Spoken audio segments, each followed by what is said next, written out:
सबको जय मसीह की। हमने कौन सा पहला गीत गाया, कोई बताएगा? चुन लिया। इससे पहले कि हम वचन को पढ़ें और उस पर ध्यान करें, हम में से कौन ऐसा है जो अभी भी प्रभु यीशु मसीह के द्वारा चुना नहीं गया है? उस गीत की कोरस को हम लोग गाएंगे। वो जो गीत है 802, और जब इस गीत की कोरस को गाते हैं मेहरबानी से ध्यान से गाइएगा। गीत संख्या 802, केवल कोरस।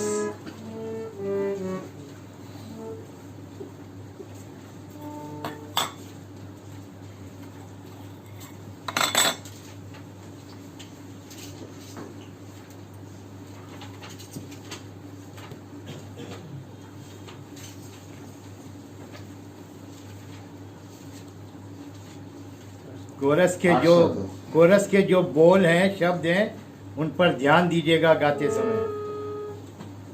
चुन लिया प्रभु ने याकूब को यहोवा, चुन लिया प्रभु ने इस्राएल को, निर्धन होने को, निर्प्रजा होने को यहोवा अपने लिए, निर्धन होने को, निर्प्रजा होने को यहोवा अपने लिए,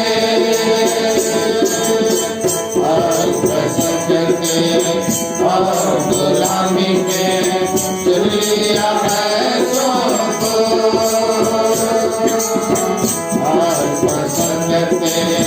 और गुलामी में चुन लिया है सबको।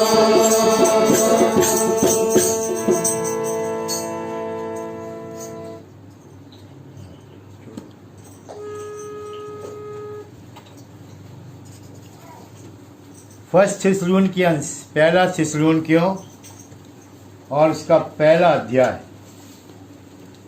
4 पद से 10 पद तक। First Thessalonians first chapter 4 verse to 10 verse, चौथे पद से 10 पद तक बारी बारी से। हे भाइयों, परमेश्वर के प्रिय लोगों, हम जानते हैं कि तुम चुने हुए हो, क्योंकि हमारा सुसमाचार तुम्हारे पास न केवल शब्द मात्र ही में, वरन सामर्थ्य और पवित्र आत्मा में और बड़े निश्चय के साथ पहुंचा है। जैसा तुम जानते हो कि हम तुम्हारे लिए तुम्हारे बीच में कैसे बन गए थे। तुम बड़े क्लेश में पवित्र आत्मा के आनंद के साथ वचन को मानकर हमारी और प्रभु की सी चाल चलने लगे, यहाँ तक कि मकिदुनिया और अखाया के सब विश्वासियों के लिए तुम आदर्श बने। क्योंकि तुम्हारे यहाँ से न केवल मकिदुनिया और अखाया में प्रभु का वचन सुनाया गया, पर तुम्हारे विश्वास की जो परमेश्वर पर है हर जगह ऐसी चर्चा फैल गई है कि हमें कहने की आवश्यकता ही नहीं, क्योंकि वे आप ही हमारे विषय में बताते हैं कि तुम्हारे पास हमारा आना कैसा हुआ और तुम कैसे मूर्तों से परमेश्वर की ओर फिरे, ताकि जीवते और सच्चे परमेश्वर की सेवा करो और उसके पुत्र के स्वर्ग पर से आने की बाट जोते रहो, जिसे उसने मरे हुओं में से जिलाया, अर्थात यीशु की, जो हमें आने वाले प्रकोप से बचाता है। छोटी सी प्रार्थना करें, मेहरबानी से सब आंखें बंद करें।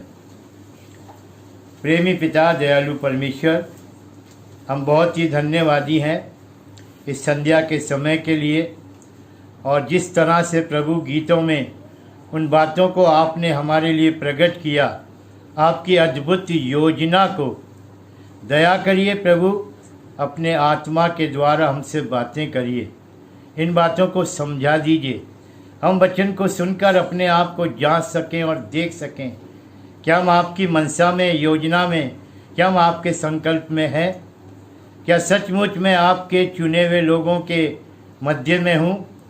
दया करके प्रभु हमें उस निश्चयता में ले आइए ताकि हम इस चुनाव के द्वारा आपकी मनसा योजना से आपके आगमन के लिए तैयार होकर आपके आने की बाट जो सके। अपने निकम्मे दास को क्रूस की आड़ में छिपाइए, अपनी महिमा को प्रकट करिए। प्रार्थना सुनिए, मांग लेते हैं उद्धारकर्ता प्रभु यीशु के नाम में, आमीन। 4 पद में पहला थिस्सलुनीकियों का पहला अध्याय और उसका 4था पद पढ़ सकते हैं मेरे साथ। हे भाइयों, परमेश्वर के प्रिय लोगों, हम जानते हैं कि तुम परमेश्वर के दास प्रेरित पौलुस ने थिस्सलुनीके की कलीसिया को कितनी पत्री लिखी? 2 पत्री। कितनी पत्री? और दोनों पत्रियों में मिलाकर कुल कितने अध्याय हैं? 8। कितने हैं? पहली पत्री में 5 और दूसरी पत्री में। इन 8 अध्यायों में कोई भी एक ऐसा अध्याय नहीं है जिसमें प्रभु यीशु मसीह के आने के विषय में नहीं लिखा गया। और इससे हम समझ सकते हैं कि ये पत्री प्रभु यीशु मसीह के आगमन से और आने से जो बाढ़ जोने वाले जीवन में हमारी तैयारी है कितनी महत्वपूर्ण है। जब हमने 4 पद को पढ़ा, परमेश्वर का दास क्या लिखता है? हाँ, हे भाइयों, परमेश्वर के प्रिय लोगों, पौलुस क्या कह रहा है? हम जानते हैं कि तुम चुने हुए हो। परमेश्वर के दास को इस कलीसिया के लोगों के विषय में निश्चय है कि सचमुच ये वो लोग हैं जिन्हें परमेश्वर ने क्या कर लिया? बोलिए, चुन लिया। क्या ये गवाही आज यहाँ पर है? क्या मैं अपने अजमेर में जाकर कह सकूंगा? जब मैं इस कलीसिया में गया, इस चर्च में गया, लोगों के बीच में गया, मुझे मालूम पड़ा यहाँ के लोग तो परमेश्वर ने उनको क्या कर लिया है? क्या ऐसा है? हमारे चुने जाने का क्या पैमाना है? मैं अपने आप में कैसे मालूम करूं कि मुझे प्रभु यीशु मसीह ने चुन लिया है? हमने गीत गाया, क्यों चुने गए हम? उसका निज धन होने के लिए, उसकी निज प्रजा होने के लिए। इसलिए परमेश्वर ने अपने पुत्र प्रभु यीशु मसीह में हमें कब से चुना? जगत की उत्पत्ति से पहले, आदि से। किसमें चुना? प्रभु यीशु मसीह। इसका मतलब हर एक वो जन जो परमेश्वर का चुना हुआ है वो प्रभु यीशु मसीह में होकर चुना हुआ। और इसीलिए मुझे निश्चयता है कि मैं परमेश्वर की ओर से प्रभु यीशु मसीह में चुना हुआ हूँ। मेरे पास प्रमाण है। क्या आपके पास कोई प्रमाण है? यदि आप ये कहें हाँ मैं भी चुना हुआ हूँ। इस कलीसिया के पास क्या था? पौलुस ने जब ये कहा हाँ हम जानते हैं कि तुम चुने हुए हो, पौलुस ने कैसे जान लिया? मैंने कैसे जान लिया? क्या आपको अपने विषय में निश्चयता है कि आप चुने हुए हैं? पढ़िए फिर से 4था और 5वां पद ध्यान से, और इसलिए पढ़िएगा कि आप अपने विषय में इस बात को जान सकें। 4 और 5 पद। हे भाइयों, परमेश्वर के प्रिय लोगों, हम जानते हैं कि तुम चुने हुए हो। क्यों? क्योंकि हमारा सुसमाचार तुम्हारे पास न केवल शब्द मात्र ही में वरन सामर्थ और पवित्र आत्मा में और बड़े निश्चय के साथ पहुंचा है, जैसा तुम जानते हो कि हम तुम्हारे लिए तुम्हारे बीच में किस बात ने प्रमाणित किया? थिस्सलुनीके की कलीसिया के लोगों का चुना जाना, पौलुस के द्वारा ये प्रकट होना किस बात से प्रमाणित हुआ? सुसमाचार के विश्वास। ठीक है, सुसमाचार क्या है? जब हम पहले कुरिन्थियों के 15 अध्याय का 3 और 4 पद पढ़ते हैं, वह सुसमाचार है। क्या है सुसमाचार? परमेश्वर के पवित्र वचन के अनुसार प्रभु यीशु मसीह मेरे और आपके पापों के लिए मारा गया, गाड़ा गया और तीसरे दिन जी उठे। ये विश्वास मुझे प्रभु यीशु मसीह के साथ उसके चुने जाने को प्रमाणित कर देता है। जब मैंने विश्वास किया, उद्धार की निश्चयता, पापों की क्षमा की निश्चयता मुझे मिली, पर तो भी ये सुसमाचार का विश्वास कैसे पूरा हुआ मेरे जीवन में? प्रभु यीशु मसीह मेरे पापों के लिए क्या हो गया? मर गया। और क्या हुआ? गाड़ा गया और तीसरे दिन। जब मैंने बपतिस्मा लिया, उस बपतिस्मे की साक्षी, वो गवाही मेरे जीवन के अंदर इन्हीं तीनों बातों को जो विश्वास से है पूरी हुई। मैंने क्या विश्वास किया? जब प्रभु यीशु मसीह क्रूस पर मेरे पापों के लिए मरा, उस दिन मैं भी प्रभु यीशु मसीह के साथ था। आपके पास ऐसा अनुभव है? आप कहेंगे ऐसा कैसे हो सकता है? क्रूस पर मैं कैसे जाऊंगा? क्रूस पर तो प्रभु यीशु मसीह मरा। और प्रभु यीशु मसीह क्यों मरा? मेरे पापों के लिए। तो जब क्रूस पर प्रभु यीशु मसीह गया तो क्या लेकर गया? मेरे पाप। और जो पाप थे वो किसमें थे? मेरी देह में। अगर कि मेरी देह प्रभु यीशु मसीह के साथ क्रूस पर नहीं गई, ऐसा अनुभव आपको नहीं है, तो आप कितना ही कहते रहो मेरा उद्धार हुआ है, कितना ही कहते रहो मैंने सुसमाचार पर विश्वास किया, पाप की प्रभुता जब चाहे जब आप पर हो जाए। गलातियों के 2:20 में पौलुस ने क्या कहा?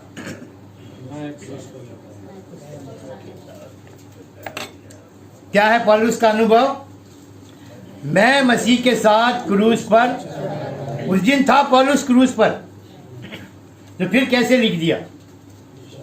विश्वास और उस अनुभव से हम लोग, मेरे प्रियो, विश्वास करते हैं। उद्धार में आने के बाद हमारी जो पहचान थी पापी, अब हमें लोग क्या कहते हैं? विश्वासी, धर्मी, उद्धार पाए। पौलुस ने क्या कहा? मैं मसीह के साथ क्रूस पर चढ़ाया गया। जब मैं मसीह के साथ क्रूस पर चढ़ाया गया, वो जो प्रभु यीशु मसीह क्रूस पर चढ़ाया गया, जब वो क्रूस पर मर गया, क्या मैं उसके साथ नहीं मरा? और जब एक देह की पाप क्रूस पर चढ़ा दी जाती है, इसका मतलब वो पाप के लिए क्या हो गई? बोलिए, मर गई। क्या ऐसा अनुभव है हमारे पास? कहते तो है हम कि मैं परमेश्वर का चुना हुआ हूं, क्या सिद्ध करते हैं? इस कलीसिया के पास ऐसा जीवन था। पौलुस ने उनके जीवन में इन बातों को देखा और इस सच्चाई को जो थिस्सलुनीकि की कलीसिया के लोगों में उनके जीवन से प्रमाणित होती थी। वो पाप के लिए मर चुके, उन्होंने सचमुच सुसमाचार पर जो विश्वास किया, अर्थात प्रभु यीशु मसीह के साथ क्रूस पर मरना, और उसके बाद प्रभु यीशु मसीह को क्या किया गया? गाड़ा गया ना। क्या मैं और आप उसके साथ नहीं गाड़े? हम बपतिस्मा ले लेते हैं, गवाही भी दे देते हैं, पर उसकी सच्चाई कहाँ है? जब वो देह जो पाप की थी, जो क्रूस पर पाप के दंड मृत्यु को ले चुकी, जरूरी हुआ मरे हुए को क्या किया जाए? गाड़ा जाए। जिस दिन प्रभु यीशु मसीह गाड़ा गया, मेरे प्रियो, मैं विश्वास करता हूँ मैं भी उस दिन प्रभु यीशु मसीह के साथ क्या किया गया? हाँ, निकालो कुलुसियों का 2 अध्याय,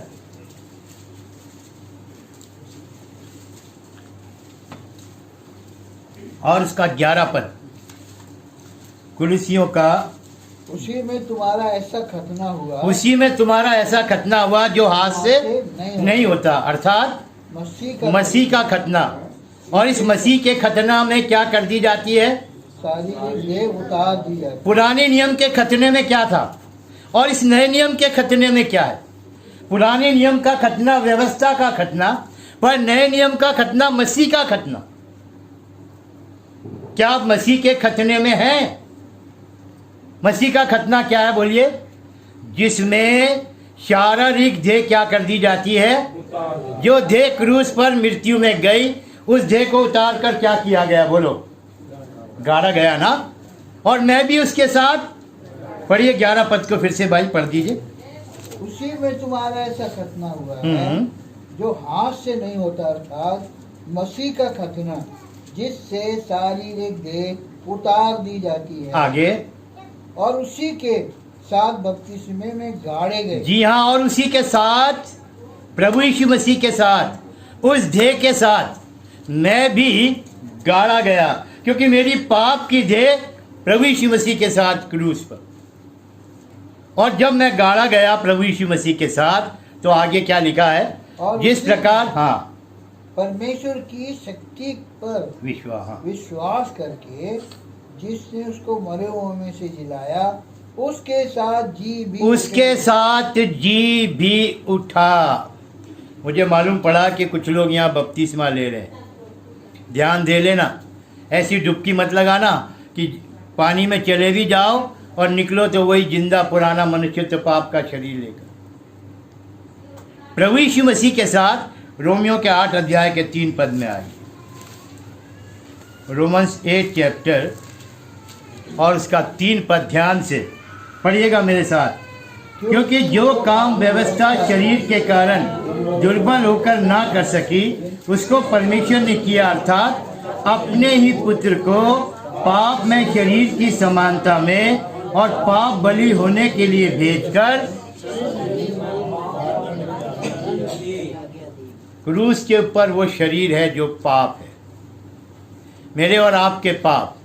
लेकिन वचन क्या कह रहा है, उस शरीर में पाप पर दंड की आज्ञा दी गई। किस शरीर में, जो पाप का शरीर है। और इसीलिए प्रभु यीशु मसीह को ना केवल मेरे और आपके पापों के लिए मरना पड़ा, पर वो गाड़ा भी गया ताकि मैं भी उसके साथ गाड़ा जाऊं। और उसी विश्वास से, जिस विश्वास से परमेश्वर ने प्रभु यीशु मसीह को मरे हुओं में से जिलाया, मैं भी प्रभु यीशु मसीह के साथ क्या हुआ, जी भी उठा। ये वो सच्चाई है प्रियो, जो सुसमाचार की सच्चाई है। क्योंकि सुसमाचार हमें क्या देता है, आइए मेरे साथ 16 और 17 पद, रोमियो का पहला अध्याय, रोमन्स 1 चैप्टर वर्स 16 एंड 17 मिलकर पढ़िएगा। क्योंकि मैं सुसमाचार से नहीं लजाता, इसलिए कि वो हर एक विश्वास करने वाले के लिए, पहले तो यहूदी फिर यूनानी के लिए उद्धार के निमित्त परमेश्वर की सामर्थ है। क्योंकि उसमें परमेश्वर की धार्मिकता विश्वास से और विश्वास के लिए प्रकट होती है, जैसा लिखा है, विश्वास से धर्मी जन जीवित रहेगा। हर एक विश्वास करने वाले के लिए सुसमाचार, पहले तो यहूदी के लिए फिर यूनानी के लिए क्या है, उद्धार के निमित्त परमेश्वर की सामर्थ। और 17 पद में क्या लिखा है, क्योंकि उसमें, किसमें, सब फेल हो गए, सब फेल हो गए, मसीह में, सुसमाचार में, किसमें बोलिए, फिर से पढ़िएगा मिलकर ध्यान से 16 और 17। क्योंकि मैं सुसमाचार से नहीं लजाता, इसलिए कि वो हर एक विश्वास करने वाले के लिए, पहले तो यहूदी फिर यूनानी के लिए उद्धार के निमित्त परमेश्वर की सामर्थ है। क्या, सुसमाचार। क्योंकि उसमें, अर्थात सुसमाचार में, परमेश्वर की धार्मिकता भी विश्वास से, किनके लिए, विश्वास करने वालों के लिए। और इसीलिए धर्मी जन किसके साथ जिएगा, विश्वास। तो मेरे प्रियो, जब थिस्सलुनीकि की कलीसिया के विषय में परमेश्वर का दास इस बात को लिखता है 4 पद में, हमने इस बात को जान लिया है कि तुम क्या हो, परमेश्वर के चुने हुए। अब इन चुने हुओं के विषय में आइएगा फिर से पहला थिस्सलुनीकियों और उसका पहला अध्याय और उसका 4 पद।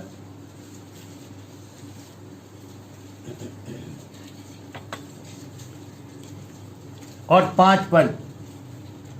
हे भाइयों, परमेश्वर के प्रिय लोगों, हम जानते हैं कि तुम चुने हुए हो, क्योंकि हमारा समाचार तुम्हारे पास न केवल शब्द माथरी में वरन सामर्थ और पवित्र आत्मा में और बड़े निश्चय के साथ पहुंचा है, जैसा तुम जानते हो कि हम तुम्हारे बीच जब आकर रहे तो हमने किस प्रकार से इस सुसमाचार का प्रचार किया, जिस पर तुमने क्या कर लिया?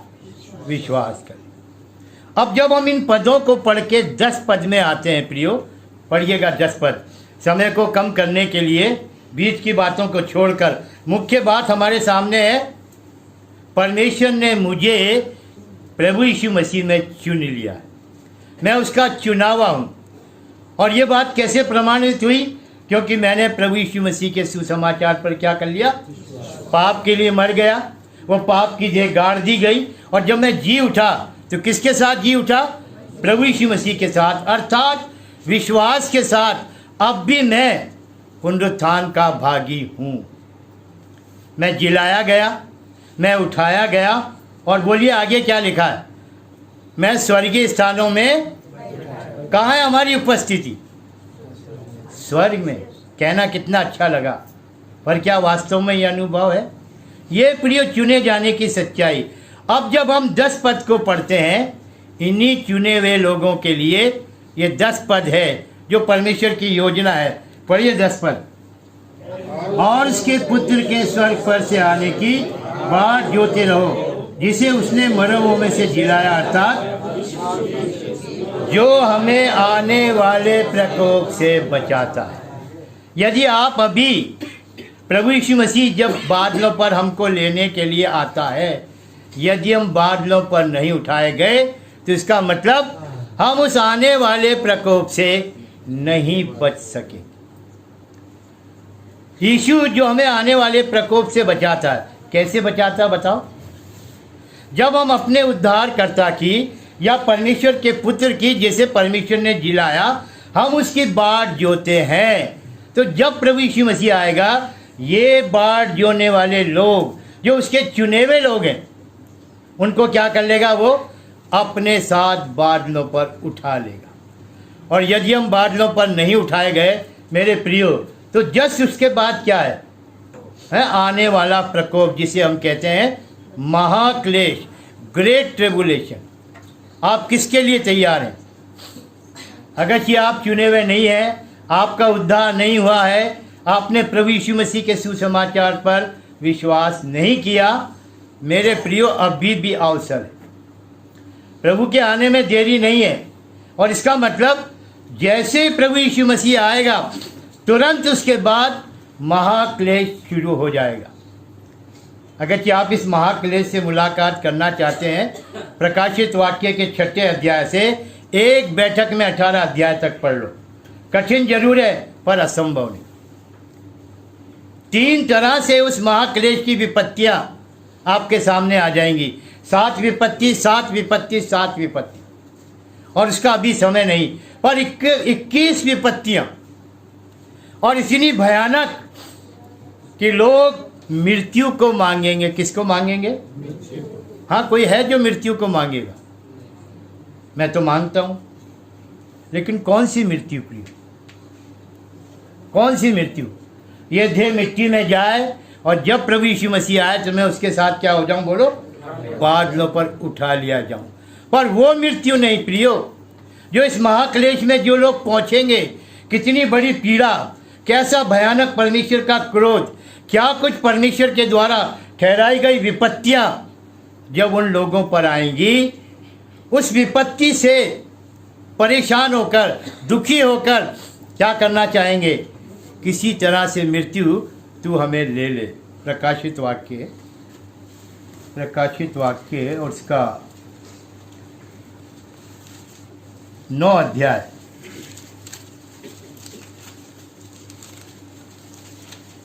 ये मैं बीच में से पढ़ रहा हूँ क्योंकि ये महाक्लेश के बीच का समय है। पढ़िएगा 9 अध्याय का 6 पद सब मिलकर। Book of revelation chapter 9 verse 6। उन दिनों में मनुष्य मृत्यु को ढूंढेंगे और मरने की और मृत्यु, क्या मृत्यु भी टाटा करेगी? हैं? आप मृत्यु को बुलाओगे और वो क्या करेगी? नहीं, मुझे आपके पास नहीं आ।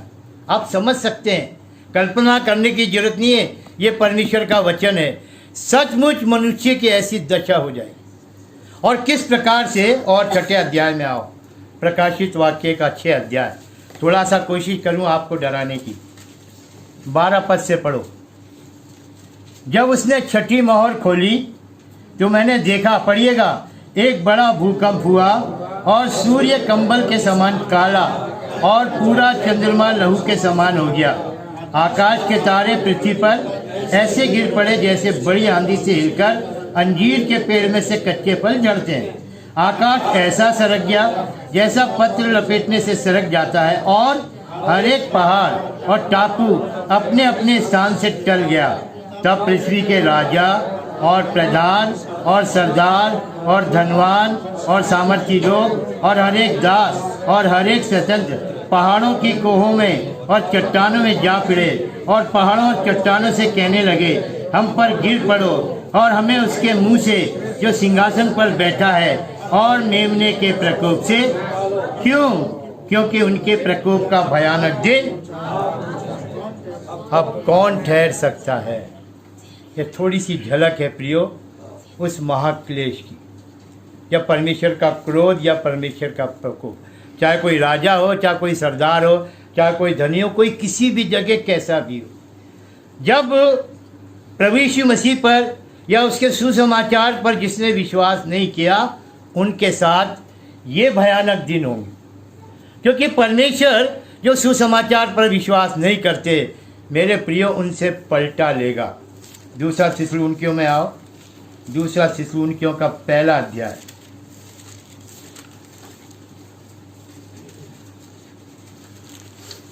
दूसरा थिस्सलुनीकियों का 1 अध्याय, और मेरे साथ पढ़िएगा मेहरबानी से 8 पद, एक साथ पढ़िए। और जो परमेश्वर को नहीं पहचानते और हमारे प्रभु यीशु मसीह के सुसमाचार को नहीं मानते, उनसे पलटा लेगा। 9 पद पढ़िए। वो प्रभु के सामने से और उसकी शक्ति के तेज से दूर होकर कहाँ जाएंगे? अनंत विनाश का दंड पाएंगे। और ये कब होगा प्रियो? 10 पद को पढ़ो। ये उस दिन होगा जब वो अपने पवित्र लोगों में महिमा पाने और सब विश्वास करने वालों में आश्चर्य का कारण होने को आएगा, क्योंकि तुमने हमारी गवाही पर विश्वास किया।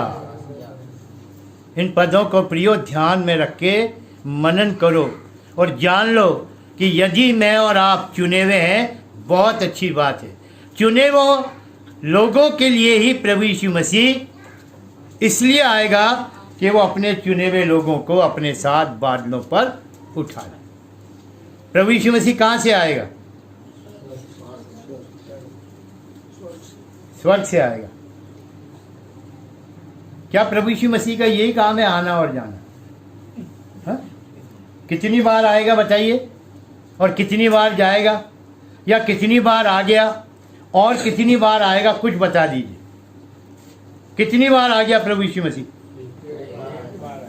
एक बार आ गया। और अब कितनी बार आएगा?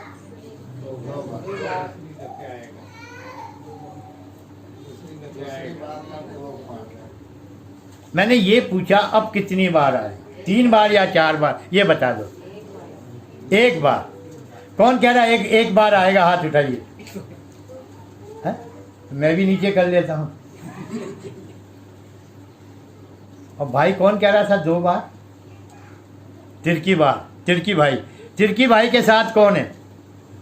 आपके साथ और बहुत लोग हैं। इसका मतलब अभी भी प्रभु यीशु मसीह के आने में क्या रखा है? उसका आना 2 बार है ना मेरे प्रियो? इस 10 पद को ध्यान से पढ़ो। 1 थिस्सलुनीकियों 1 अध्याय का 10 पद। और उसके पुत्र के स्वर्ग पर से आने की बाट जोते रहो, जिसे उसने मरे हुओं में से जिलाया, अर्थात यीशु की, जो हमें आने वाले प्रकोप से, क्या लिखा वचन में? उसके आने की बाट जोते रहो। कहाँ से? स्वर्ग से। प्रभु यीशु मसीह कब स्वर्ग में गया, कब आया, क्यों आया? निकालो इब्रानियों का 9 अध्याय, हिब्रू 9 चैप्टर, और मिलकर मेरे साथ पढ़ो 26, 27 और 28। Hebrew chapter 9 verse 26, 27 and 28। तीनों पदों को मेरे साथ पढ़ लीजिए। नहीं तो जगत की उत्पत्ति से लेकर इसको बार बार दुख उठाना पड़ता, पर अब युग के अंत में वो एक ही बार प्रकट हुआ, ताकि अपने ही बलिदान के द्वारा पाप को, और जैसे मनुष्यों के लिए एक बार मरना और उसके बाद न्याय का होना नियुक्त है, वैसे ही मसीह भी बहुतों के पापों को उठा लेने के लिए एक बार बलिदान हुआ, और जो लोग उसकी बाट जोते हैं उनके उद्धार के लिए दूसरी बार बिना पाप उठाए युग के अंत में 26 पर प्रभु यीशु मसीह एक बार प्रकट हुआ। किस लिए? ताकि अपने ही बलिदान के द्वारा पापों को क्या कर दे? दूर कर। और इस काम के लिए प्रभु यीशु मसीह आज से लगभग 2000 साल से अधिक हो गया इस जगत में आया, देह को धारण किया, और उस देह के ऊपर उसने सारे जगत के पापों को ले लिया, और अपनी देह पर सारे पापों को लेकर कहाँ चला गया? बोलिए। पापों को लेकर स्वर्ग में। स्वर्ग को भी नरक बनाओगे? कहाँ लेकर चला गया? क्रूस के ऊपर। कल हमने देखा था 2:24 पहले पत्रस में क्या लिखा? वो आप ही हमारे पापों को अपनी देह पर लेकर कहाँ चला गया? क्रूस। जब मेरे और आपके पाप प्रभु यीशु मसीह ने ले लिए, और वो भी कहाँ पर प्रियो? कितने लोग आराधना करते हैं, प्रभु जी आपने मेरे पापों को काली घटा के समान मिटा दिया, प्रभु जी आपने मेरे पापों को उद्याचल से अस्ताचल तक इतनी दूर कर दिया। वो पुराना नियम है, वो पुराने नियम के लोगों का अनुभव है, लेकिन मेरे और आपके पाप कहाँ हैं? उद्याचल से अस्ताचल तक हैं, समुंदर में डाले गए, समुंदर में से तो निकाल लाएंगे आजकल, इतनी तरक्की हो गई है, मालूम है ना। लेकिन इस विश्वास में रहो, मेरे पाप प्रभु यीशु मसीह अपनी देह पर लेकर कहाँ चला गया? बोलिए। और क्रूस पर पापों को लेकर, पापों के दंड मृत्यु को ले लिया। तब मेरे अंदर ये विश्वास है कि अब मेरे जीवन में पाप को जगह नहीं। जब तक इस विश्वास के साथ अपना जीवन नहीं बिताओगे प्रियो, बार बार पाप में गिरोगे। यही बपतिस्मा है, यही सच्चाई है, और यही प्रभु यीशु मसीह के साथ उसकी मृत्यु में एक होना। हम प्रभु यीशु मसीह के साथ जब एक होते हैं, हमारा ये एक होना कहाँ से शुरू होता है? प्रभु यीशु मसीह के साथ मैं एक हो गया, ठीक है ना। पर ये कहाँ से शुरू होता है? पौलुस ने क्या कहा? मैं मसीह के साथ क्रूस पर चढ़ाया गया, अब मैं जीवित ना, क्योंकि मसीह मुझ में जीवित है। और आगे क्या लिखा है? पर अब जो मैं जीवित हूँ शरीर में, किस विश्वास से? जो परमेश्वर के पुत्र प्रभु यीशु मसीह पर है, जिसने मुझसे प्रेम किया और अपने आप को मेरे लिए, ये विश्वास से इस देह में जीवित हूँ, जिस देह में पाप के लिए जगह नहीं। मेरी देह पुराना मनुष्यत्व जो मुझे आदम से मिला, मेरी माँ के पेट से मिला, जिस तरह से पाप में जीवन बिताया गया, वो सुसमाचार के विश्वास से मुझसे हमेशा के लिए क्या हो गया? दूर हो गया। ये विश्वास प्रिय हमें तैयार करेगा प्रभु यीशु मसीह के आने पर। जब वो प्रभु यीशु मसीह आएगा, सचमुच होगा, जो इस प्रकार के जीवन में रहेंगे, अपने आप को तैयार करेंगे, वो ही होंगे जो प्रभु यीशु मसीह के साथ बादलों पर उठा लिए जाएंगे। अभी हमने पहला थिस्सलुनीकियों का 1:10 पढ़ा। कहाँ से आएगा प्रभु यीशु मसीह? स्वर्ग से। कब गया प्रभु यीशु मसीह स्वर्ग?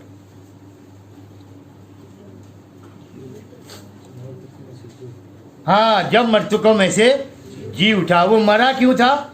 मेरे और आपके। वो जी क्यों उठा? हमें जिलाने के लिए। और कोई उत्तर? पढ़ो 5:24 रोमियो। अब निकलता बाद में है, पढ़ो 5:24।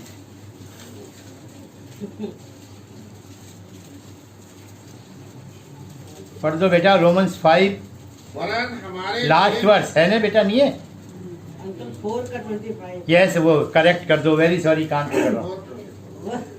वह हमारे अपराधों के लिए पकड़वाया गया और हमारे धर्मी ठहरने के लिए जिलाया भी हाँ, ठहरने या ठहराने, किस लिए जिलाया गया वो?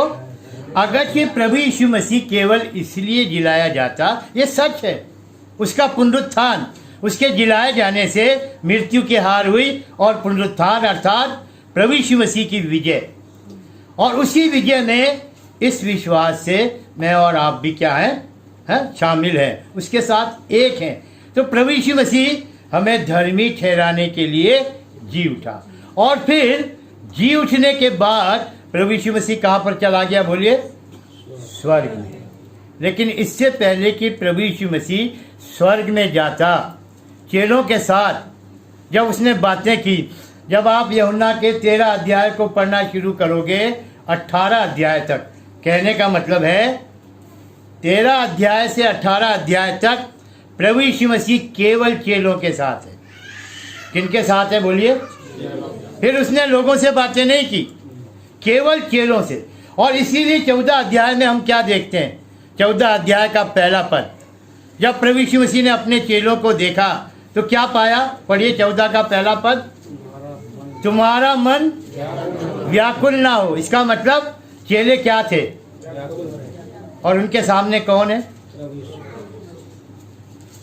क्या चेलों को अभी भी कुछ परेशानी थी?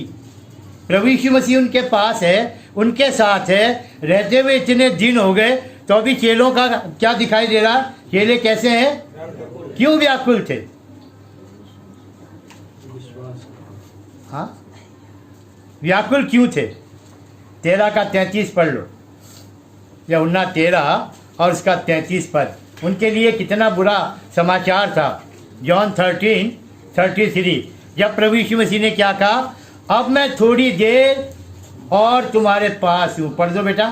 हे बालकों, मैं और थोड़ी देर तुम्हारे पास हूँ। यस। फिर तुम मुझे ढूंढोगे, और जैसा मैंने यहूदियों से कहा, जहाँ मैं जाता हूँ वहाँ तुम नहीं आ सकते। यहूदियों से कहा, 7 अध्याय में भी कहा, 8 अध्याय में भी कहा। इसका मतलब 7 अध्याय में भी चेले प्रभु के साथ थे। 8 अध्याय का 21 पद पढ़ोगे, वहां भी प्रभु यीशु मसीह ने ये बात कही, वहां भी चेले प्रभु के साथ थे। इसीलिए प्रभु ने क्या कहा? जैसा मैंने किनको कहा, ऐसा ही अब मैं तुमको भी कह देता हूं, मैं थोड़ी देर और तुम्हारे साथ हूं और फिर मैं क्या हो जाऊंगा? पढ़ो बेटा। वैसा ही मैं अब भी तुमसे भी कहता हूँ। हाँ, मैं तुम्हें एक नई आज्ञा देता हूँ कि तुम एक दूसरे से प्रेम रखो, जैसा मैं बस 33 पद को पढ़ो। 33 हो गया। जहाँ मैं जाता हूँ वहाँ तुम नहीं आ सकते। यस। वैसे ही मैं अब तुमसे भी कहता हूँ। आगे। बस। हे बालकों, मैं और थोड़ी देर तुम्हारे पास हूँ। जी हाँ, क्या कहा प्रभु यीशु मसीह ने? हे बालकों, मैं थोड़ी देर और तुम्हारे पास हूँ। आगे। फिर तुम मुझे ढूंढोगे। जी हाँ, फिर तुम मुझे ढूंढोगे, और जैसा मैंने यहूदियों से कहा, जहाँ मैं जाता हूँ वहाँ तुम नहीं आ सकते, वैसा ही मैं अब तुमसे भी कहता हूँ। इसका मतलब क्या ये बात चेलों के लिए व्याकुल करने के लिए नहीं थी?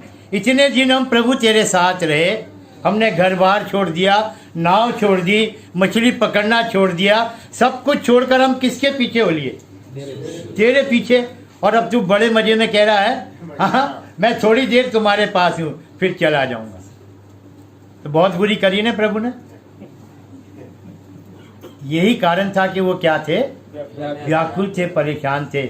इसलिए 14 अध्याय के पहले पद में उनकी व्याकुलता को दिखाया गया। पढ़ो बेटा फिर से पहला पद। तुम्हारा मन व्याकुल न हो। हाँ, परमेश्वर पर विश्वास रखो और मुझ पर भी विश्वास रखो। आगे।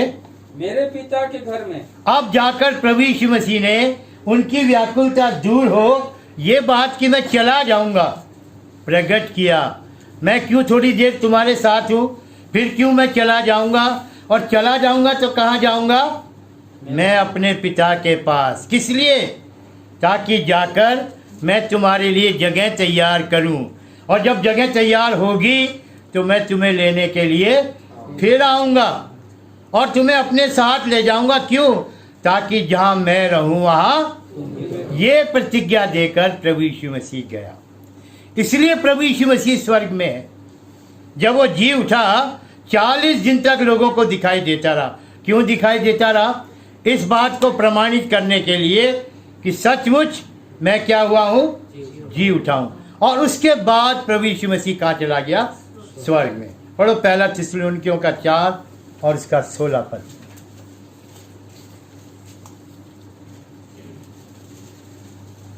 प्रभु आप ही स्वर्ग से उतरेगा। क्या लिखा है? क्योंकि प्रभु आप ही स्वर्ग से उतरेगा। जी हाँ। उस समय ललकार और प्रधान दूत का शब्द सुनाई देगा। बस बस बेटा, क्योंकि प्रभु आप ही स्वर्ग से उतरेगा। इसीलिए प्रियो, पहला थिस्सलुनीकियों के पहले अध्याय के 10 पद में हमने पढ़ा, परमेश्वर का पुत्र प्रभु यीशु मसीह जो स्वर्ग से आएगा और जो उसकी बाट जोते हैं वो उसके साथ क्या हो जाएंगे? बादलों पर उठा लिए जाएंगे। अब पढ़ दो भाई 16-17 एक साथ। क्योंकि प्रभु आप ही स्वर्ग से उतरेगा, उस समय ललकार और प्रधान दूत का शब्द सुनाई देगा और परमेश्वर की तुरही फूंकी जाएगी, और जो मसीह में मरे हैं वे पहले जी उठेंगे। तब हम जो जीवित और बचे रहेंगे उनके साथ बादलों पर उठा लिए जाएंगे। बस बेटा, तो ये बाट जोने वाले लोगों की पहचान, अगर कि हम उसकी बाट जो रहे हैं, इसका मतलब हम अपने आप को प्रभु के आगमन के लिए तैयार कर रहे हैं। क्योंकि प्रभु किनको लेने आएगा? पौलुस ने क्या कहा? हम जानते हैं कि तुम चुने हुए हो। और यदि मैं और आप चुने हुए हैं तो सचमुच होगा प्रियो, परमेश्वर ने हमें कैसे चुना? आज हमारे भाई ने, परमेश्वर के दास ने इसी बात को बताया। जिस प्रकार से परमेश्वर के चुने हुए लोग, उसके बचाए हुए लोग जो बचे हुए हैं, पढ़िएगा रोमियो का 11वां अध्याय और इसका 5वां पद। ठीक उसी रीति से इस समय आगे अनुग्रह से चुने हुए कुछ लोग बाकी हैं। जी हाँ, अनुग्रह से चुने हुए लोग कितने हैं? बोलिए। कुछ लोग आप किससे चुने गए हैं? अनुग्रह से। अनुग्रह से। बात को समझिए और अपने इस भाग को किसी भी तरह से ना हो कि खोदो कि जब प्रभु यीशु मसीह आए, और यद्यपि हम ये कहते तो रहे मैं चुनावा हूँ, परमेश्वर ने, प्रभु यीशु मसीह ने मुझे अपने अनुग्रह से चुना, पर जिस तरह से तैयारी में इन चुने हुए लोगों के लिए रखा गया है कि जब प्रभु यीशु मसीह आए हम उन लोगों में पाए जाएं जो उसके आने की बाट जोते हैं। यदि हम सचमुच प्रभु यीशु मसीह की बाट जोते हैं तो हमने क्या पढ़ा?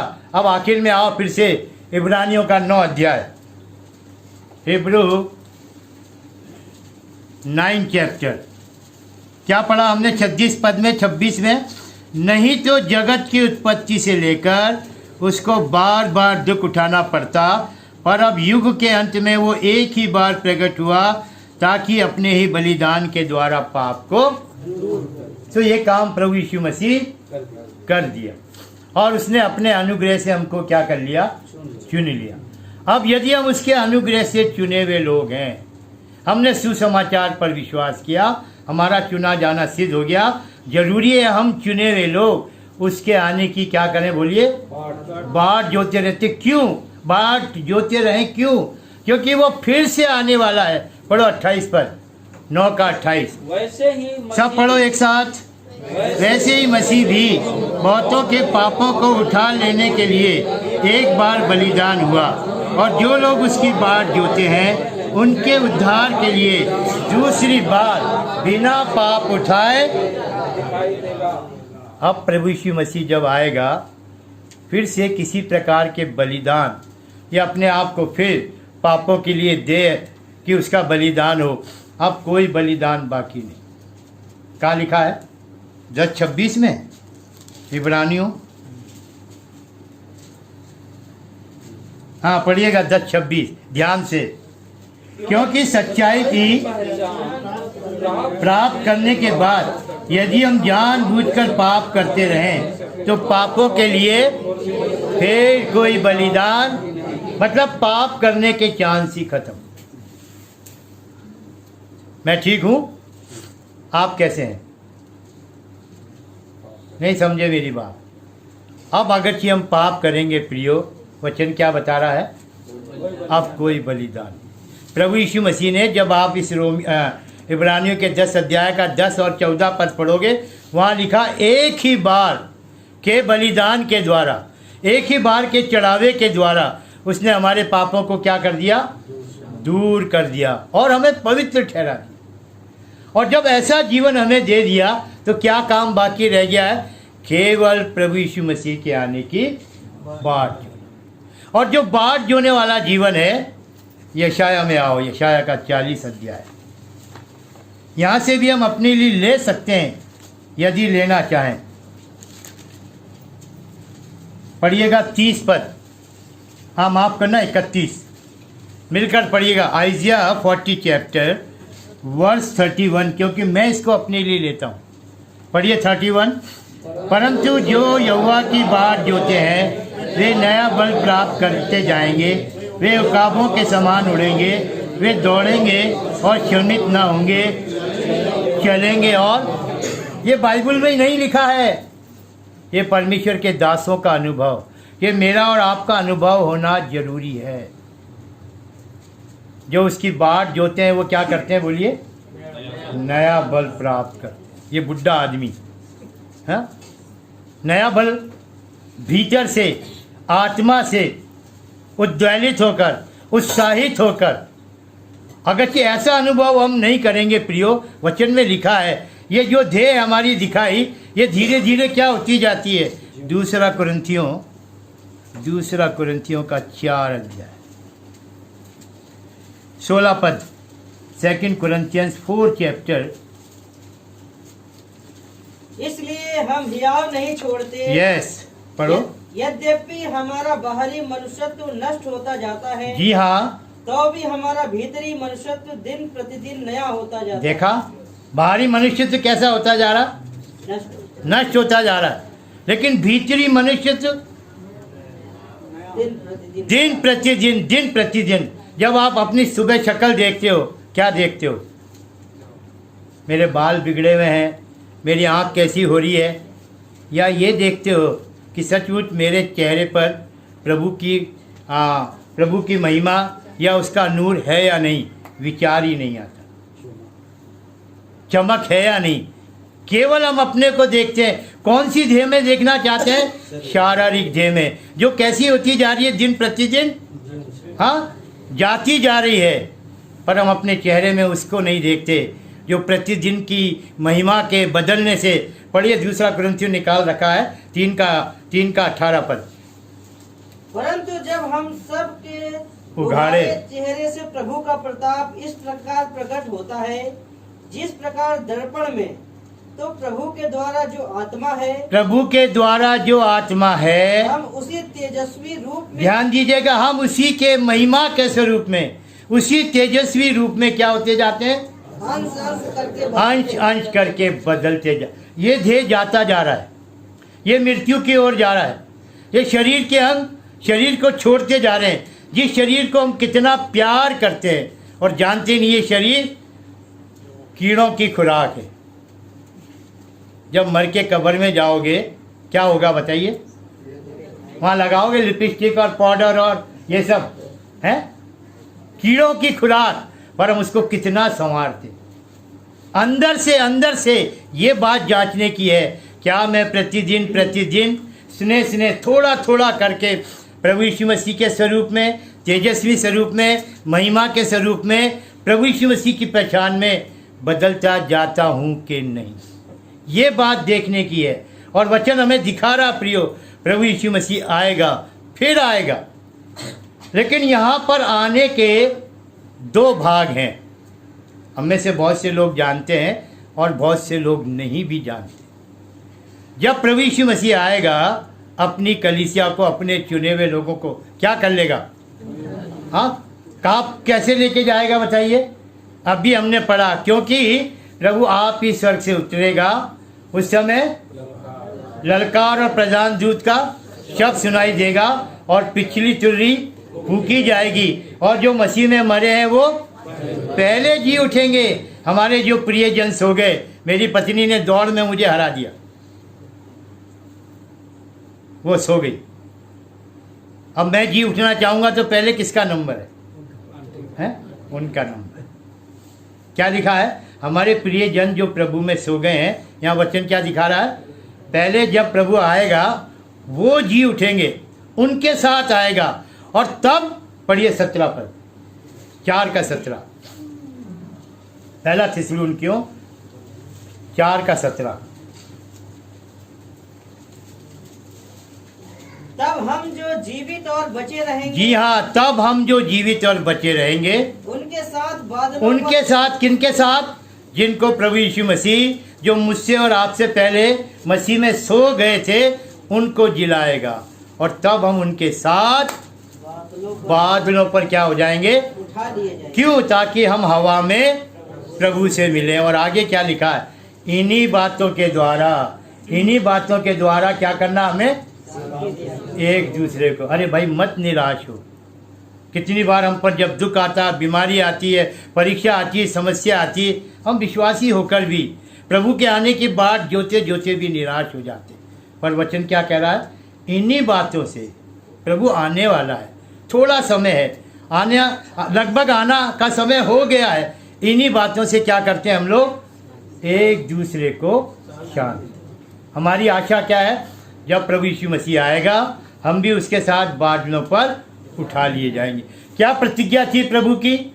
मैं आऊँगा तुमको लेने और अपने साथ कहाँ ले जाऊँगा? जहाँ मैं रहूँ वहाँ प्रभु यीशु मसीह कहाँ से आएगा? तो हमें कहाँ ले जाएगा? हम किसके साथ रहेंगे? प्रभु यीशु मसीह कहाँ रहेगा? मैं और आप कहाँ रहेंगे? कितना सरल प्रियो। इस तरीके से हम अपने विश्वास में अपने जीवन को जांच सकते हैं, देख सकते हैं। क्योंकि जब कलीसिया उठा ली गई, मैं और आप उठा लिए गए, उसके बाद मेरे प्रियो महाक्लेश शुरू हो जाएगा। अब ध्यान दीजिएगा, ये महाक्लेश कितने साल का है? 7 साल का। कैसे मालूम? वो तो मैं ही जोड़ लूंगा, 3.5 साल। 7 साल कैसे, कहाँ से लाए? जब आप दानियल का 7 अध्याय का 19 पद पढ़ेंगे, आप समय निकाल कर पढ़ना, वहाँ पर इस बात को दिखाया गया किस तरीके से महाक्लेश के समय में, जो ख्रीष्ट विरोधी का समय होगा इस पृथ्वी के ऊपर, और उसी समय में परमेश्वर का क्रोध, परमेश्वर का प्रकोप भी होगा। लेकिन कलीसिया जो उठा ली गई वो 7 साल प्रभु यीशु मसीह के साथ स्वर्ग में हुई। और क्या करेंगे वहाँ 7 साल? नीचे तो क्या कर रहे हैं लोग? मृत्यु मांग रहे हैं, है ना? लेकिन हम ऊपर क्या करेंगे? जी, तिरकी भाई को विवाह का इंतजार है। पहली बात पढ़िएगा प्रकाशित वाक्य, धन्य वो लोग जो विवाह की बाट जोड़े, क्योंकि दूल्हा आ रहा है, हम उसकी दुल्हन है, दुल्हन को लेके जाएगा तभी तो विवाह होगा। प्रकाशित वाक्य 19 अध्याय और 7 पद से पढ़ो। आओ हम आनंदित हों। पढ़िए। आओ हम आनंदित और मगन हों और उसकी स्तुति करें, क्योंकि मेमने का विवाह आ पहुंचा है। आगे। और उसकी दुल्हन ने अपने आप को तैयार किया। जी हाँ, दुल्हन ने अपने आप को क्या कर लिया? कौन है उसकी दुल्हन? मैं और आप, ये कलीसिया। क्या हमने अपने आप को तैयार कर लिया? सोचिए प्रियो और अपने आप से पूछिए क्या मैं तैयार हूँ? अगर कि दुल्हन तैयार नहीं होगी, इसीलिए दूल्हे के आने में देर होगी। हम लोग 5 मूर्ख कुंवारियां की तरह जीवन बिता रहे हैं। वहां पर क्या लिखा? दूल्हे के आने में देर हुई। कितना अच्छा अवसर था, किन के लिए? उन 5 मूर्ख कुंवारियों के लिए, जिन्होंने देखा हमारी संगति किनके साथ है? 5 समझदार कुंवारी जब आई तो क्या लेकर आई? जलती हुई मशालें, है ना। पर लिखा जब दूल्हे के आने में देर हुई तो क्या हुआ? 10 सो गई। और जब धूम मची के देखो दूल्हा आ पहुंचा, क्या करने लगी? सब अपनी अपनी मशालें। लेकिन जो समझदार थी उनके पास कुप्पियों में क्या था? तेल था। और वो दूल्हे के आने पर तैयार अपनी मशालें जलाई और दूल्हे के साथ विवाह के घर में क्या होगी? पर वचन क्या कह रहा? दूल्हे के आने में क्या वो 5 मूर्ख इसीलिए मूर्ख कहलाए? किस लिए मूर्ख कहलाए? क्योंकि उनके पास समय था। जब दूल्हे के आने में देर हो रही थी, कितना अच्छा मौका था, जाकर क्या ले आती? तेल। लेकिन उन्होंने क्या की? लापरवाही की। इस बात को इतना अधिक नहीं ध्यान दिया कि अरे दूल्हा आ जाएगा, दूल्हा आ जाएगा, अभी हम लोग किसकी बाट जोड़े? दूल्हे की आने वाला है। पर क्या है प्रियो हमारी तैयारी? यदि अभी भी हमारे पास ये जीवन नहीं है, लूका का 12 अध्याय, लूका का 12 अध्याय और उसका 35 पद।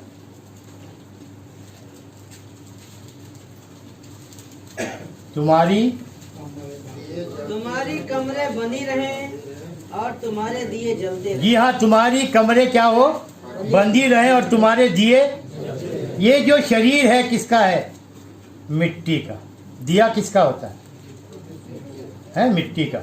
ये शरीर दिया है और ये दिए में प्रकाश आता रहे, लौ जलती रहे। दिए से जरूरी क्या है उसके लिए? तेल।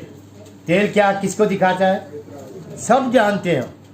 यदि मेरे और आपके पास इस देह में पवित्र आत्मा का जीवन नहीं है तो क्या होगा प्रियो? मेरा भी दिया क्या हो जाएगा? बुझ जाएगा। अब भी अवसर है जांचने का, मैं कितना पवित्र आत्मा के अनुसार जीवन को बिता रहा हूँ, कितना मुझ में पवित्र आत्मा की भरपूरी है, मैं कितना पवित्र आत्मा के अधीन हूँ। क्या मैं जो कुछ कर रहा हूँ सब पवित्र आत्मा के? क्योंकि वचन हमें चेता रहा है ये शरीर आत्मा के विरोध में, और आत्मा क्या करता है? बोलिए, पढ़ दो भाई गलतियों का 5:16, गलतियों का 5:16 पढ़ दो जल्दी से। पर मैं कहता हूँ आत्मा के अनुसार चलो। जी हाँ, तो तुम शरीर की लालसा किसी रीति से पूरी ना करो। हाँ, इसका मतलब तुम्हारा दिया जलता रहेगा। और आगे, क्योंकि शरीर आत्मा के विरोध में और आत्मा शरीर के विरोध में लालसा करता है और ये एक दूसरे के विरोधी हैं। पहले से बता दिया गया वचन में। हम नहीं कह सकते प्रभु क्या करूं, ये मेरा ही तो शरीर है, इसमें पाप आ जाता है, इसमें लालसा आ जाती है, इसमें गंदगी आ जाती है। वचन तो पहले चेतावनी दे रहा है, शरीर आत्मा के विरोध में है और आत्मा। लेकिन आत्मा क्यों दिया गया? हमारे पास कितनी आत्मा है इसका भी आज फैसला करते हैं। हाँ बताइए, जवाब दी। किसने बोला 2 आत्मा? कौन कौन सहमत है? कोई सहमत नहीं। पढ़ो जरा 8 का 16 रोमियो। आत्मा आप ही हमारी आत्मा के साथ अरे गवाही देता कितनी है। आत्मा हो गई? 2। फिर आत्मा परमेश्वर का आत्मा, क्योंकि 14 पद में क्या लिखा है? जितने आत्मा के चलाए चलते हैं वे ही परमेश्वर के पुत्र है। ठीक है ना? और 16 पद में क्या लिखा है? आत्मा, परमेश्वर का आत्मा, प्रभु यीशु मसीह का आत्मा, पवित्र आत्मा जो मुझे और आपको दिया गया, ये आत्मा मेरी आत्मा के साथ, जब तक मेरा उद्धार नहीं हुआ मैं जीवित था, मेरे अंदर आत्मा थी। लेकिन पाप ने क्या कर रखा था? देह को मलिन कर रखा था, प्राण को अंधकार में दे रखा था और आत्मा को मृत्यु के अनुभव में सुन कर रखा था। आदमी की आत्मा जाती नहीं है, याद रखिएगा। आत्मा मेरी आत्मा के साथ क्या गवाही देता है? मैं परमेश्वर की संतान। याद रखिएगा प्रियो। और इस तरीके से जब मुझे और आपको प्रभु यीशु मसीह का आत्मा मिला है, आत्मा सामर्थ का आत्मा, जब तुम क्या पाओगे? सामर्थ पाओगे। पढ़ो 2 तीमुथियुस का 1:7, 2 तीमुथियुस और 1:7 पढ़ो। क्योंकि परमेश्वर ने हमें भय की नहीं, जी हाँ, क्योंकि परमेश्वर ने हमें भय की नहीं, पर सामर्थ और प्रेम, ध्यान दीजिएगा, सामर्थ्य की, और प्रेम की, और संयम की संयम की आत्मा दिए। देगा नहीं लिखा है, दे चुका है। वो आत्मा मुझ में है और उसके कारण सामर्थ, उसके कारण प्रेम और उसके कारण संयम। लेकिन हमारे जीवन में दिखाई देता है, क्योंकि हम सच्चाई को जानकर भी उसका अनुभव करें और उसके अनुसार ना चलें तो फिर आत्मा क्या करे।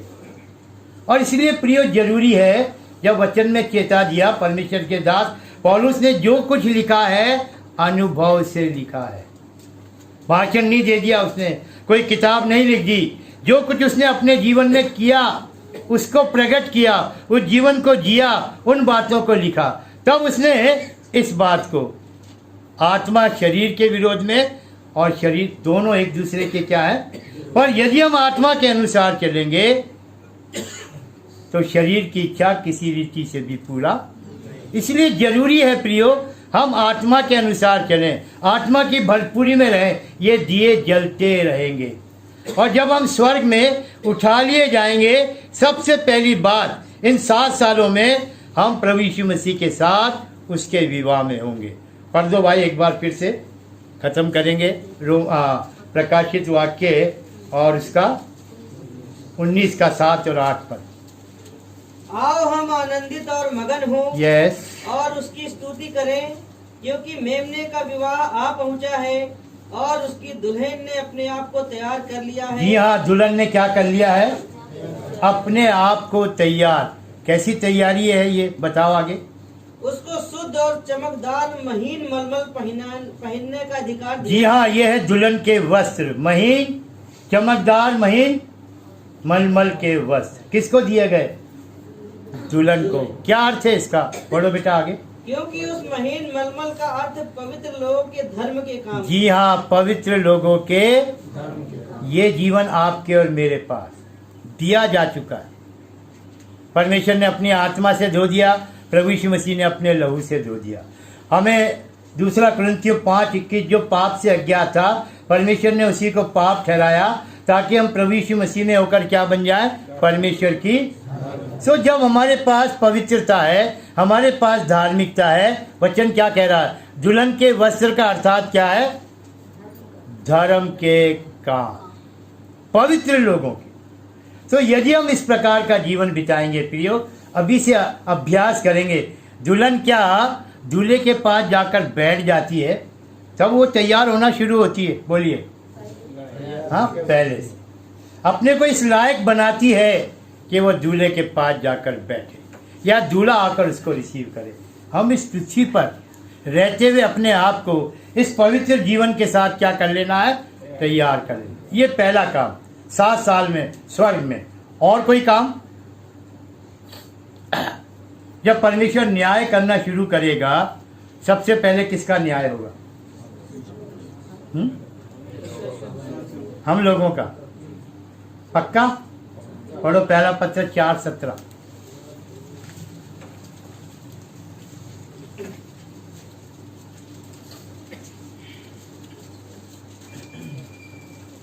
पढ़ो बेटा। क्योंकि वो समय आ पहुंचा है, क्योंकि वो समय आ पहुंचा है कि पहले परमेश्वर के लोगों का न्याय किया जाएगा। बस बेटा, पहले परमेश्वर के लोगों का। वो आगे तो उन लोगों की दुर्दशा है। जब न्याय हमसे शुरू होगा तो जिन्होंने उद्धार नहीं पाया उनका क्या हाल होगा? आगे लिखा है। तो यह वचन क्या कह रहा है? सबसे पहले किसका न्याय होगा? तो परमेश्वर के लोग तो उठा लिए गए, अब ये न्याय कहाँ होगा? हैं? अब जब टोपो भाई कह रहे हैं वहीं होगा, स्वर्ग में न्याय होगा। पढ़ो 2 कुरिन्थियों और उसका 5 अध्याय, 2 कुरिन्थियंस 5th चैप्टर और उसका 10 पद।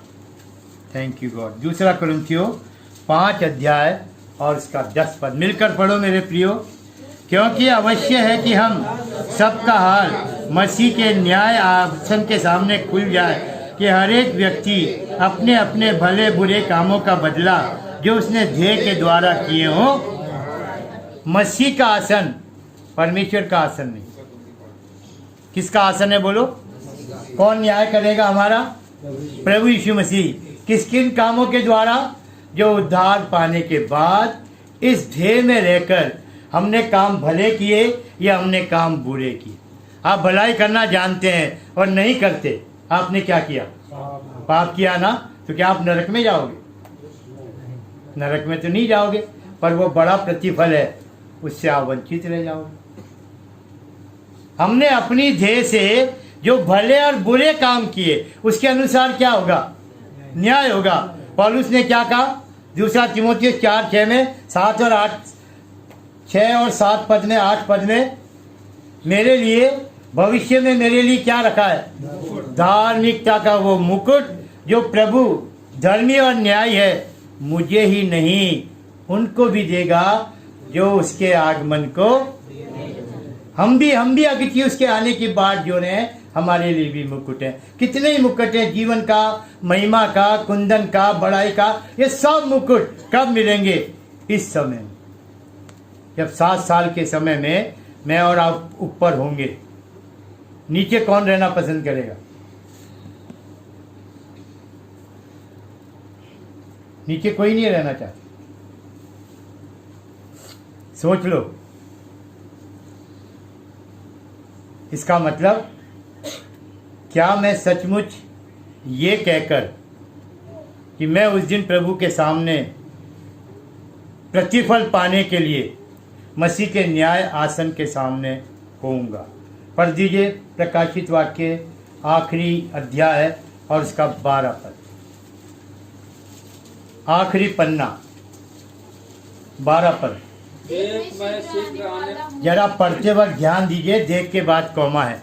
अगर कि आप देख नहीं रहे हो तो फिर कुछ दिखाई भी नहीं देगा। देख मैं शीघ्र ही आने वाला हूं और प्रतिफल देने के लिए मेरे पास है, बदला देने के लिए, हाँ, इनाम देने के लिए, प्रतिफल देने के लिए। देख हर एक अपने काम के अनुसार। और यहाँ इसी बात को दिखाया गया। अब काम क्या है ये समय नहीं। 1 कुरिन्थियों के 3 अध्याय के 10 से 16 पद तक अध्ययन कर लेना और अपने कामों को जांच लेना। 3 प्रकार के काम है मेरे प्रिय। उद्धार के काम, बोलो किसके काम? फिलिपियों 2:12 में क्या लिखा है? डरते और कांपते हुए अपने, हाँ, उद्धार के कामों को क्या करते जाओ। फिर दूसरा विश्वास के काम। किसके काम? जब याकूब का 2 अध्याय पढ़ोगे, वहाँ नूह का भी काम है जहाज बनाना, इब्राहिम का भी विश्वास है, राहाब वेश्या का भी काम है। ये भी काम है, उद्धार का काम और विश्वास का काम और धर्म के काम। किसके काम बोलो? पढ़ लो 3:7 1 यूहन्ना। हमारे कामों के अनुसार परमेश्वर हमको बदला देगा। इसलिए हमें ध्यान देना चाहिए हम उद्धार के कामों को कैसे कर रहे हैं, किस प्रकार से हम विश्वास के कामों को पूरा करें, क्योंकि विश्वास कर्म के बिना मरा हुआ व्यर्थ है। पढ़ दो 1 का 3:7। हे बालकों, किसी के भरमाने में ना आना। जी हाँ, किसी के भरमाने में मत आना, क्योंकि जो, हाँ पढ़ो बेटा, जो धर्म के काम करता है वही उसके समान धर्मी है। जी हाँ, जो धर्म के काम करता है वही प्रभु यीशु मसीह के समान। तो जब हम स्वर्ग में उठा लिए जाएंगे मेरे प्रियो, तब हम ये प्रतिफल पाएंगे। अब थोड़ा सा 1-2 मिनट नीचे क्या है बोलिए? महाक्लेश। ठीक है ना? प्रभु यीशु मसीह का आना कब होगा? हमने ध्यान दिया प्रभु यीशु मसीह स्वर्ग में अब कितनी बार आएगा? ठीक है ना? तो एक बार तो आ गया और अपने लोगों को, चुने हुओं को, जो तैयार है उनको क्या हुआ? उसने बादलों पर ले गया। फिर अब कब आएगा? 7 साल के बाद। क्यों आएगा? ताकि इस पृथ्वी पर 1000 साल का राज्य, उस राज्य को स्थापित करने के लिए 7 साल के बाद आएगा। प्रकाशित वाक्य 19 में हमने क्या पढ़ा था? मेमने का विवाह हो गया, ठीक है ना? और न्याय भी हमारा ऊपर, और उसके बाद प्रियो प्रभु यीशु मसीह इन्हीं लोगों के साथ जो बादलों पर उठा लिए गए उनके साथ आएगा। पहले हमारे लिए आएगा और फिर हमारे साथ आएगा। ध्यान दीजिएगा, पहले किसके लिए आएगा? हमारे लिए। पर 7 साल के बाद हमारे साथ किस लिए आएगा? इस पृथ्वी पर अपना राज्य स्थापित करने के लिए। जल्दी से आओ, प्रकाशित वाक्य 19। समय बचाने के लिए 11 पद से पढ़ लो। 11 पद से प्रकाशित वाक्य उसका 19 अध्याय और उसका 11 पद से मिलकर पढ़िए। फिर मैंने स्वर्ग को खुला हुआ देखा और देखता हूँ एक श्वेत घोड़ा है और उस पर एक सवार है जो विश्वास योग्य और सत्य कहलाता है और वो धर्म के साथ न्याय और युद्ध करता है। उसकी आंखें आग की ज्वाला है और उसके सिर पर बहुत से राज मुकुट हैं। उस पर एक नाम लिखा है जिसे उसको छोड़ और कोई नहीं जानता। वो लहू छिड़का हुआ वस्त्र पहने हैं और उसका नाम परमेश्वर का। कैसे आएगा वो? लहू छिड़का नहीं आएगा कैसे? यूहन्ना क्या कह रहा है? स्वर्ग को खुला हुआ और एक श्वेत घोड़ा और उस पर जो सवार है उसके वस्त्र कैसे हैं? वस्त्र कैसे हैं? लहू छिड़का। जिस वस्त्र पर लहू छिड़का गया वो वस्त्र कैसा है? पढ़ो पढ़ो 11 पद। फिर मैंने स्वर्ग को खुला हुआ देखा और देखता हूँ एक श्वेत घोड़ा है और उस पर एक सवार है जो विश्वास योग्य और सत्य कहलाता है और धर्म के साथ न्याय और युद्ध करता। आगे पढ़िए। उसकी आंखें आग की ज्वाला है और उसके सिर पर बहुत से राज मुकुट हैं। उस पर एक नाम लिखा हुआ है जिसे छोड़ कोई नहीं जानता। आगे पढ़िए। और उसका नाम परमेश्वर का वचन। 14 पद को ध्यान से। स्वर्ग की सेना श्वेत घोड़ों पर सवार और श्वेत और शुद्ध मलमल पहने हुए उसके पीछे पीछे है। ये कौन लोग हैं? हम लोग। कौन लोग हैं बोलिए? जो बादलों पर उठाए गए महाक्लेश से पहले। लेकिन जब 7 साल हो गए, वचन में लिखा प्रभु यीशु मसीह आप ही क्या करेगा? स्वर्ग से उतरेगा, उसके साथ सेना होगी। हम लोग क्या बनकर आएंगे? क्योंकि जब प्रभु यीशु मसीह आएगा, जिसको द्वितीय आगमन या सेकंड कमिंग कहते हैं, आते ही युद्ध करेगा। क्या करेगा? क्योंकि यरूशलेम सारी जातियों से घिरा हुआ होगा। जब आप, भाई ने गवाही दी जकरिया की पुस्तक में से, आप जकरिया को पढ़ो 13 और 14 अध्याय। जब प्रभु यीशु मसीह कलीसिया को लेने आएगा, बादलों तक आएगा। कहाँ तक आएगा? पृथ्वी पर पाँव नहीं रखेगा। पर अब जब अपने राज्य को स्थापित करने आएगा, और राज्य को कहाँ स्थापित करेगा? इस पृथ्वी पर। ठीक है ना? तो जब वो पृथ्वी पर आएगा तो क्या वो अपना पाँव पृथ्वी पर नहीं रखेगा? किस जगह पर आएगा? जैतून के पहाड़ पर। कहाँ से पता लगा लिया? जकरिया से। जब प्रभु यीशु मसीह बादलों पर उठाए जाने को था, क्या किया? 40 दिन तक दिखाई देने के बाद अपने चेलों को प्रभु यीशु मसीह ने कहाँ बुलाया? जैतून पहाड़।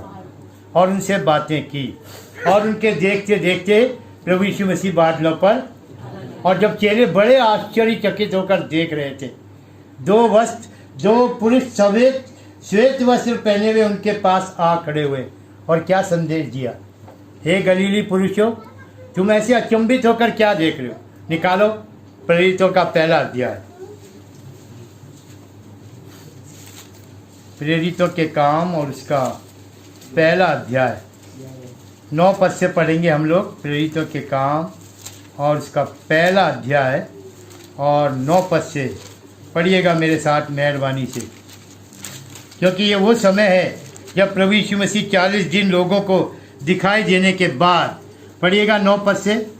ये कहकर वह उनके देखते देखते ऊपर उठा लिया गया और बादल ने उसे उनकी आंखों से छिपा लिया। उसके जाते समय जब वे आकाश की ओर ताक रहे थे तो देखो 2 पुरुष श्वेत वस्त्र पहने उनके पास और उनसे क्या कहा, हे गलीली पुरुषों, तुम क्यों खड़े आकाश की ओर देख रहे हो? यही यीशु जो तुम्हारे पास से स्वर्ग पर उठा लिया गया, जिस रीति से तुमने उसे स्वर्ग को जाते देखा। आप कह रहे हो जैतून पहाड़ पर आएगा, कहाँ लिखा? वहां तो ये लिखा, जिस प्रकार तुम उसको जाते देख रहे हो स्वर्ग पर, बादलों पर, उसी तरह से वो आएगा। हम जकरिया में जाएंगे पुराने नियम में, ये पता लगाने, और यहाँ से प्रभु यीशु मसीह जा रहा है, हमें पता ही नहीं लग रहा। हाँ, अब आए ना। पढ़िए सब 12 पद, सब पढ़िए 12 पद। तब वे जैतून नामक पहाड़ से, जो यरूशलेम के निकट एक सबत के दिन की दूरी पर है। कहाँ से गया प्रभु यीशु मसीह, बोलिए? जैतून पहाड़ से। अधिकतर प्रभु यीशु मसीह जैतून पहाड़ पर अपना समय अधिक बिताता था। यहाँ भी जैतून पहाड़ से गया, और कहाँ पर आएगा? अब आप जा सकते हैं जकरिया का 13-14 अध्याय पढ़ेंगे। 14 का 4 पढ़ दो बस। जकरिया 14 का 4, 13 अध्याय और 14 अध्याय प्रभु के द्वितीय आगमन से जो कुछ घटनाओं को उस समय में घटना है, बहुत अच्छा वर्णन परमेश्वर के दास जकरिया के द्वारा किया गया। 4 पढ़ दो बस। उस दिन वह जैतून के पर्वत पर पांव रखेगा। जी हाँ, उस दिन वो जैतून के पहाड़ पर क्या रखेगा? और जब पांव रखेगा तो वो पहाड़ क्या हो जाएगा? 2 भाग हो जाएगा। आगे पढ़िए। जो पूर्व की ओर यरूशलेम के सामने है। तब जैतून का पर्वत पूर्व से लेकर पश्चिम तक बीचों बीच से फटकर बहुत बड़ा खड्ड हो जाएगा। हाँ। तब आधा पर्वत उत्तर की ओर और आधा दक्षिण की ओर हट जाएगा। आगे। तब तुम मेरे बनाए हुए खड्ड, उस खड्ड से होकर भाग जाओगे, क्योंकि वह खड्ड आसेल तक पहुँचेगा, वरन तुम ऐसे भागोगे जैसे उस भूकंप के डर से भागे थे जो यहूदा के राजा उजिया के दिनों में हुआ था। 5। तब मेरा परमेश्वर यहोवा आएगा और सब पवित्र लोग उसके साथ होंगे। मेरा यहोवा परमेश्वर आएगा, और क्या पढ़ा? सब पवित्र लोग उसके साथ। हम सब प्रभु यीशु मसीह के साथ आएंगे, और इस पृथ्वी पर हम लोग प्रभु यीशु मसीह के साथ 1000 साल तक राज्य करेंगे। और आगे चले? नहीं, केवल 5 बात नोट कर लो। आप कोई भी काम करते हो, किससे करते हो बोलो? कैलेंडर से। बाइबल कैलेंडर में अब जो घटना घटने वाली है, या जो घटनाओं का घटना है, उसका क्रम क्या है? सबसे पहले अब जो बाइबल के अनुसार घटने वाली घटना है, प्रभु यीशु मसीह का आगमन, अर्थात उसके चुने हुए लोगों का उठाया जाना, जिसे हम रैप्चर कहते हैं। ये पहली घटना। उसके बाद महाक्लेश, जब उठा लिए जाएंगे। कैलेंडर का दूसरा काम क्या दिखा रहा है? महाक्लेश। और फिर उसके बाद तीसरा, जब प्रभु यीशु मसीह सेकंड कमिंग अपने लोगों के साथ कहाँ पर आएगा? इस पृथ्वी पर। फिर उसके बाद चौथा, 1000 साल का राज्य। और उसके बाद आखिर में 5वां, सफेद न्याय। पढ़ दीजिए जरा 20 का 11, प्रकाशित वाक्य 20 का 11। ये आखिर है।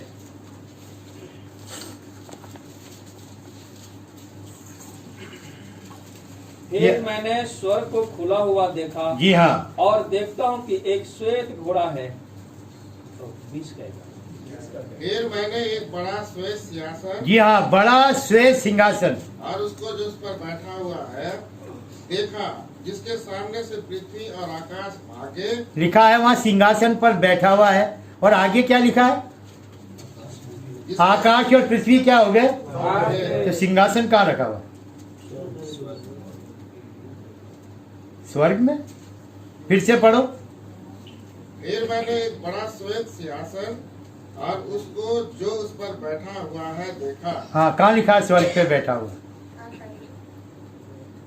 ना स्वर्ग होगा, ना पृथ्वी होगी, ना आकाश होगा, क्योंकि सब मरे हुए होंगे। वो सब मरी हुई आत्माएं जो समुंदर में मरे समुंदर अपने मुर्दे दे देगा, जो राख में जला दिए गए राख अपने मुर्दे दे देगी। सब जातियां, सब लोग उस न्याय के आसन के सामने, जिसके लिए कहीं जगह नहीं है, सब लोग उसके सामने होंगे। क्योंकि हम किस दशा में होंगे? शरीर में नहीं होंगे। एक पुनरुत्थान वो है जो बुराई के लिए न्याय, और एक पुनरुत्थान वो है जो भलाई के लिए न्याय। यूहन्ना के 5:29 में लिखा।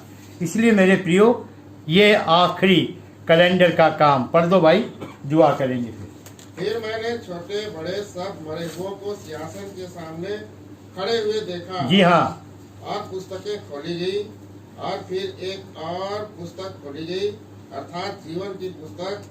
और जैसे उन पुस्तकों में लिखा हुआ था, उनके कामों के अनुसार मरे हुओं का न्याय किया गया। पर और आगे समुद्र ने उन मरे हुओं को जो उसमें थे दे दिया, और मृत्यु और अधोलोक ने उन मरे हुओं को जो उनमें थे दे दिया, और उनमें से हर एक के कामों के अनुसार उनका न्याय किया गया। जी, और मृत्यु और अधोलोक भी आग की झील में डाले गए। ये और आग की झील तो दूसरी मृत्यु है। जी हाँ, और जिस किसी का नाम जीवन की पुस्तक में लिखा हुआ ना मिला, वो आग की झील में डाला गया। अब आप अपना निर्णय कर लो। मैंने समय लिया, मैं माफ़ी चाहता हूँ, पर ये जरूरी था इन बातों को पूरा होना। अगर कि हमारा नाम जीवन की पुस्तक में नहीं हुआ प्रियो, या हम बादलों पर नहीं उठाए गए, आप सोच लीजिएगा, महाक्लेश है और ये भयानक आग, ये नरक, अधोलोक भी और मृत्यु भी, दोनों किस में डाले गए? जिनके नाम जीवन की पुस्तक में नहीं लिखे गए, वो भी कहाँ डाले गए? इस आग की झील में। परमेश्वर हमारी सहायता करे और हमें आशीष।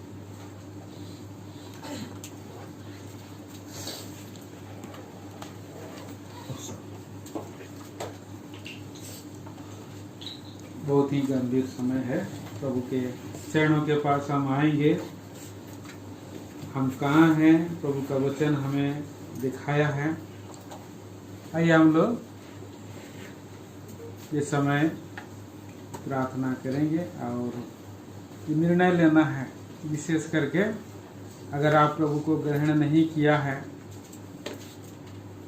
प्रभु यीशु मसीह का सुसंदेश सुनाया गया, उद्धार आप चुने हुए हैं या नहीं हैं, इस बात को आप जान लीजिए। अगर आपने चुने हुए नहीं हैं तो प्रभु से ये प्रार्थना कीजिए, प्रभु जी आज आपको उद्धार देंगे। आपके पापों के लिए यीशु प्रभु मारे गए, गाड़े गए और मुर्दों में से तीसरे दिन आपके पापों को लेकर के कहाँ चले गए हैं? क्रूस के ऊपर में। किसके पाप क्षमा नहीं हुए, क्रूस पर नहीं गए हैं, उनके पाप आज आप प्रभु के यहाँ अपना पाप को समर्पित कीजिए और प्रभु के सामने में अपने आप को दीन कीजिए। हृदय की प्रार्थना को प्रभु अंगीकार करता है, सच्चाई की प्रार्थना। और जो उद्धार पाए हैं, आज 2 बार बपतिस्मा के विषय में और बात हुआ। प्रभु के दास भाई विनोद कुमार भी उन्होंने अपने जीवन की गवाही में बताए। प्रभु के दास ने कहा उनको कि क्यों तुम बपतिस्मा लेने के लिए देर कर रहे हो। तो अगर आप पापों में ही पड़े रहना चाहते हो तो आग के झील में डाले जाएंगे। प्रियो, आप कितना भयंकर परिस्थिति में है। आज का दिन उद्धार का दिन है। ये समय, आप इस समय प्रभु के सामने में अगर अपने आप को दीन करेंगे, आपको उद्धार की निश्चयता प्रभु के वचन के द्वारा दे करके आपका हृदय को कायल करेगा प्रभु। और वो हृदय जो व्याकुल होता है, चेलों का हृदय व्याकुल था जब तक प्रभु ने उस भेद को नहीं खोला कि मैं तुम्हारे लिए जगह तैयार करने जा रहा हूँ। जहाँ मैं जाऊँगा वहाँ पर से और मैं तुम्हारे लिए जगह तैयार करूँगा और आ करके तुम्हें ले जाऊँगा जहाँ मैं रहूँगा। क्या उस जगह में, स्वर्ग में आप जाना चाहते हैं या अनंत काल के विनाश में? निर्णय आपका है। आपको निर्णय करने के लिए प्रभु और स्वतंत्रता दिया है, स्वेच्छा दिया है। आपको कोई जबरदस्ती नहीं कर सकता है। इसलिए अपने आप को सही जगह में रखना, अपना हृदय में अपने आप को खाली करना, प्रभु के लिए अपने हृदय को दे देना, ये सबसे बड़ी बात होगी संध्या के समय में। आइए हम लोग प्रार्थना करेंगे।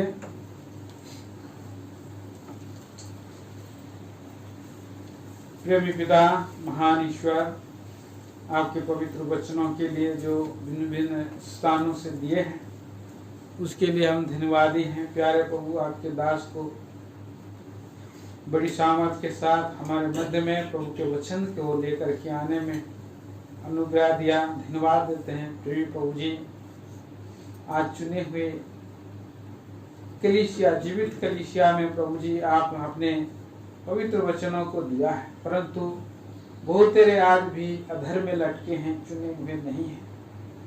आज ये निर्णय लिए हैं कुछ ने, प्यारे प्रभु, उनका हृदय की प्रार्थना को, प्यारे प्रभु जी, उन्होंने जब अपने मन में कहा कि मैं पाप को मान लूंगा, नहीं छुपाऊंगा, उसी समय आप प्रभु जी उनके पाप को अपनी क्षमा कर दिया है। तेरे अधर्म को मैंने दूर किया है, ऐसा आपने कहा है प्यारे प्रभु। और जिन्होंने प्यारे प्रभु जी अभी भी हृदय को कठोर किए हैं, प्रभु ऐसे भयंकर क्लेश में ना जाएं, इनका मन को अभी भी मोड़ लें प्रभु जी, आपकी ओर, आपके चरणों की ओर फिर आए, अनंत विलास में ना रहें, अनंत काल के जीवन में प्रवेश करें, क्योंकि प्रभु आप ही उद्धार हैं, आप ही मार्ग हैं, जीवन है, सच्चाई है।